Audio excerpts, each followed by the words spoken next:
असं म्हणतात की काही लोकांच्या कुंडलीत राजयोग असतो, पण सागरिकाजींच्या कुंडलीत रागयोग आहे असं मला वाटतं. कारण त्याशिवाय 25 वर्ष संगीतमय लोकांना बनवून ठेवणं ही खायची गोष्ट नाही, किंबहुना ही गायची गोष्ट नाही. 25 वर्ष झाली सागरिकाला. एक खूप मोठं योगदान अनेक लोकांना त्यांनी इंट्रोड्यूस केलं आणि जी मंडळी आज खूप मोठी झालेली आहे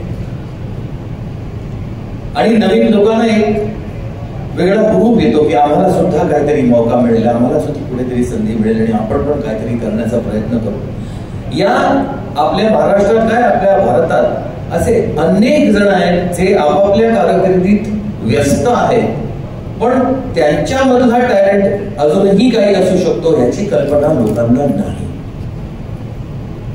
पण असंच काहीतरी मग बाहेर निघतं आणि मग एक सुखद अनुभव होतो, जसा नाना छंद मध्ये लोकांना होणार आहे. हा माझा मित्र कवी सुद्धा आहे, हे लोकांना कळणार आहे आणि त्याचा आस्वाद लोकांना घेता येणार आहे, त्याचा मला खूप आनंद आहे. ज्या प्रकारे माझ्या मित्राच्या साथीला सागरिकाजी आल्या, तसंच ही मंडळी सुद्धा आली. आमचे मित्र स्वप्नील, वैशाली, राहुल आणि निलेश हा एक अत्यंत टॅलेंटेड मुलगा आहे, त्याचं योगदान आहे, त्याची गाणी मला खूप आवडतात.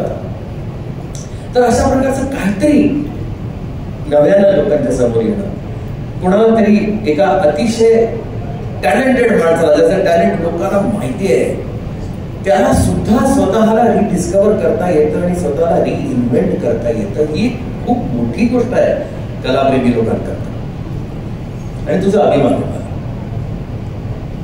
खूप खूप छान.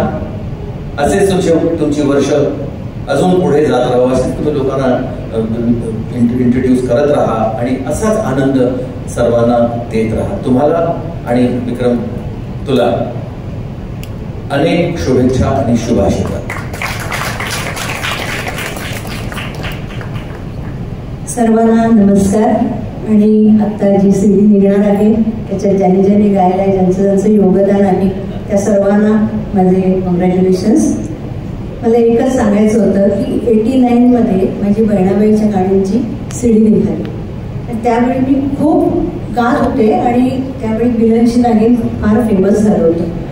तर आणि तशीच सारखी गाणी मला मिळत होती. तर माझे मिस्टर म्हणाले, तू एवढ्या कंपन्यांसाठी गातेस तर तू विचार ना कुठच्या तरी कंपनीने की बहिणाबाईची गाणी तुम्ही काढाल का, माझे रेकॉर्ड काढाल का.